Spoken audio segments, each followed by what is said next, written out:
guys, selamat datang di Film Skuy. Kali ini, Film Skuy mau bercerita tentang seorang mafia yang paling terkenal dan ditakuti di dunia nih.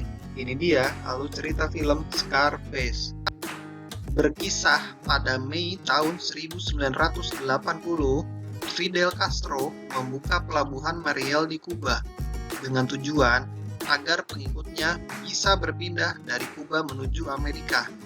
Tercatat, ada 125.000 pengungsi tiba di Florida, dan 25.000 diantaranya memiliki catatan kriminal. Dialah Tony Montana.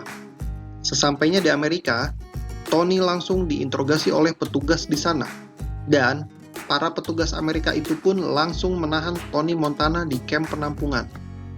Dia bersama sahabatnya yang bernama Manny Rivera.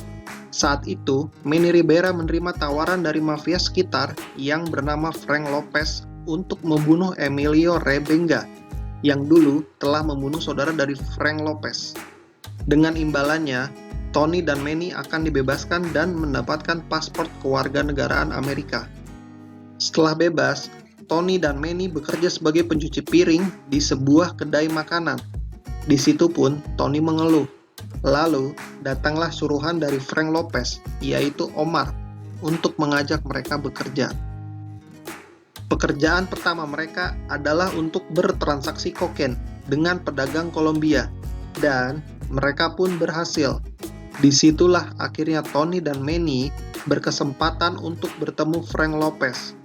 Dan di sana, Tony Montana melihat wanita cantik yang bernama Elvira. Tony pun terpesona melihat kecantikannya. Tugas berikutnya untuk Tony dan Manny adalah menemui Alessandro Sosa untuk bernegosiasi.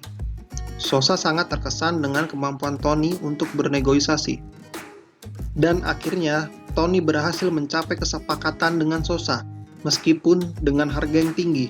Frank yang mengetahui langsung kaget dan marah, karena Tony tidak meminta pertimbangan dulu dengan Frank. Akhirnya, Frank menyuruh anak buahnya untuk membunuh Tony, dan usaha untuk membunuh itu pun gagal. Akhirnya, Tony Montana tahu bahwa itu perbuatan Frank. Lalu, Tony pun pergi menuju tempat Frank dan langsung membunuhnya dan membawa Elvira pergi. Sejak saat itu, Tony menjadi sukses, kaya raya, dan ditakuti. Tapi, semua itu malah membuat Tony menjadi sombong dan tidak lagi mempercayai orang di sekitarnya. Dan juga semakin banyak rival dan musuh Tony di luar sana.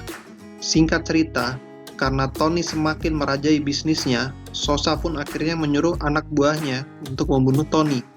Lalu, anak buah Sosa mengepung kediaman Tony dan akhirnya berhasil membunuh Tony Montana.